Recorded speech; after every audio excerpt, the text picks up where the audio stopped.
All right, here I am with John again. We're going to test his quadricep strength.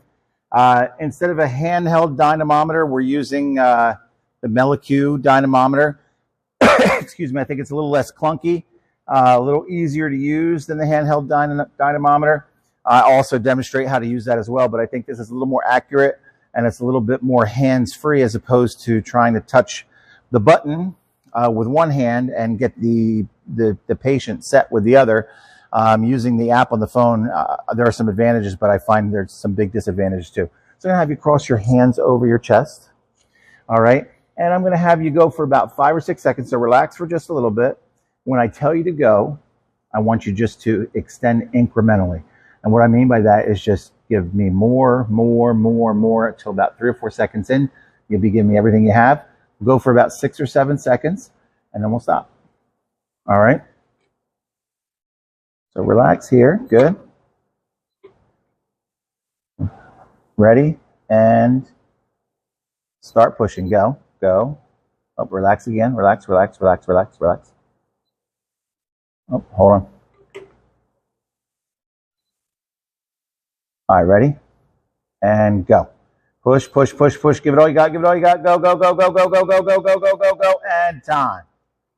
So he has a peak force of 52.2 pounds and an average force of 44.4 pounds. So we're going to switch to this was his affected leg from his stroke.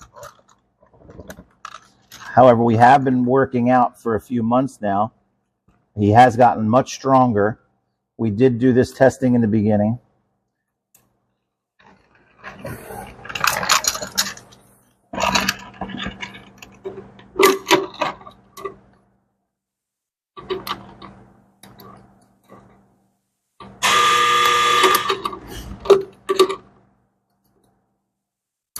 All right, just extend here for me. Good. So we're going to look for about a 60-degree angle right there.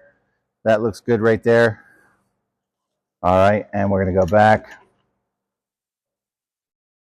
And same thing as before, you're going to give it incrementally. And when I say go, you're going to start pushing. All right, start pushing. Go. Give it all you got, and time. And the difference here is dramatic. 99 pounds of peak force and 82.2 pounds of average force. And if we look at that, that compares quite a bit to the other one. All right. The other one was 52 and 44. So almost twice the strength in his non-affected leg than his regular leg. The force dynamometer.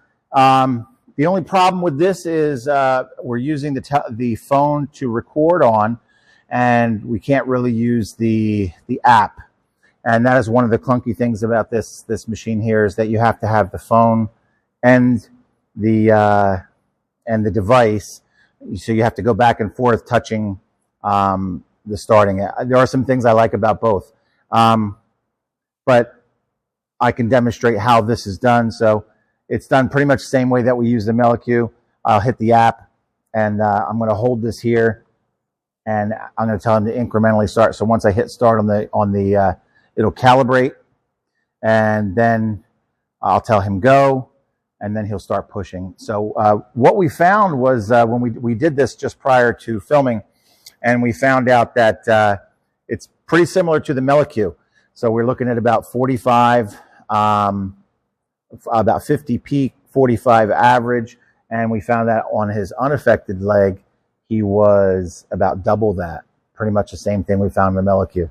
So I think I like the graph that the active force gives you, but I do not like the clunkiness of having to use a phone rather than just hitting a button on a device. So nice thing about this would be, the one thing I do want to say is, when you get really strong people, the one thing you have to worry about. So if John starts extending his leg out, extend your leg out, John, and he's really strong, what's going to happen is he's so strong that he can't keep his butt down. And you're going to find that in really strong people, when they do this, their butt will lift right off. So you could seatbelt them down. you don't want them to uncross their hands, but what will happen is you're not going to get an accurate reading, because if he was so strong, demonstrate, go as hard as you can and watch how his butt will start to lift up off the, he can't do it. See, he doesn't have the strength to do it, but somebody who's very strong, it's hard to keep their butt down. And the angle on the knee will increase, and it's going to give you some false readings, because we want to keep it at that angle here, which is more like 110 degrees. I said 60, that's more like 110 degrees. So you're going to have to be careful with really strong people that they don't lift their butt up and almost have a straight leg. And that's what I noticed in some research that I've done. We had trouble getting that that leg to stay in place. But that's the difference between these two dynamometers. I think they're both equally effective, but I think for this particular test, I would choose the Melic. All right, we're going to do some manual muscle testing for John's hamstring. And the one thing I want you to notice, John's flexibility, I'm going to set this down right here. John's flexibility on his stomach is very much different than on his back. So as we try to bend this up, pull this, go ahead and pull that up as far as you can, John. Pull that to your, there we go. That's all we're getting. So it's very hard to do this test the way that it was demonstrated, because we would want to get that 90-degree angle, but he just can't get there. So if I were to try to test him at 90 degrees, he would have a very low test. So what I had to do with John, and again, you need the phone to be able to use this, one of the drawbacks, I just tested him, and I needed to keep him at an angle out here a little further, then, because that's as far. Go ahead and slowly bring that, your heel to your butt again. That's all he can do. And when I take him and I try to pull, he feels a lot of tightness in his quadriceps. That's all right there. That's all he has. That's a little better in his unaffected leg. Go ahead with your other leg. Pull it back as far as you can get it. That's better. It's better, but not as bad as this one. So even here, push back into me as hard as you can. I'm not getting much. So when I tested John, I tested him about at that angle there. All right, that was more than a 90-degree angle. So that's what we did. So I'm going to explain what I did here. I'm going to bring his leg up to about here, and I'm going to keep it in the neutral position first, and I'm going to put the dynamometer against it and have my hand placed against it like this. There's a strap that I can use that goes around my hand. Not 100% necessary right here. But when I tell him to push, he's going to push as hard as he can, and it's going to be incremental. Then he'll start pushing as hard as he can.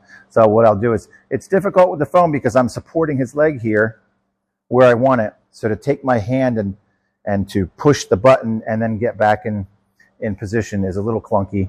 But so you push it, get in position, and once he starts pushing, then it'll start. So he'll push. Go ahead and push, push, push, push, push. I'm sorry, pull would be the right word. Go ahead and pull. Pull your foot toward your butt.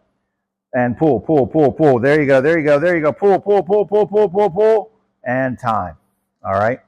So that's testing his hamstrings in a neutral position. If we want to test his hamstrings, the bicep femoris, as opposed to the semimembranosus, semitendinosus, the hamstrings. So we can rotate his tibia. So if we rotate his tibia inward, which is inward rotation, what I want you to do, John, is just turn your toes inward. All right? And that's all John has right there. And what we'll do is we're testing here, we're testing the inside of his leg. All right, which is the hamstrings, semitendinosus, semimembranosus. And go ahead and pull, John. Go, go, go, go, go, go, go, go, go, go, go, go, go. And good. Now, if we want to test the biceps femoris, he'll turn his toes outward. All right? And that's going to test the outside of his legs for the bicep femoris. And that's same thing. He'll pull. Go ahead and pull, pull, pull, pull, pull, pull, pull, pull, pull with your toes on the outside. And time. And we had...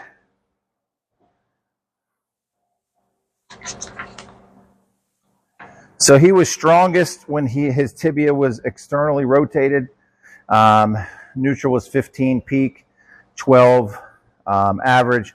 Internal was 17 peak, 10 average. External tibial rotation was 18 and 15. So all relatively close in numbers.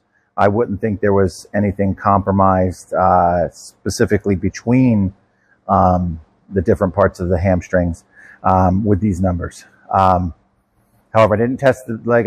I would assume as with the quadriceps that we would see a deficit just like we did with the extension.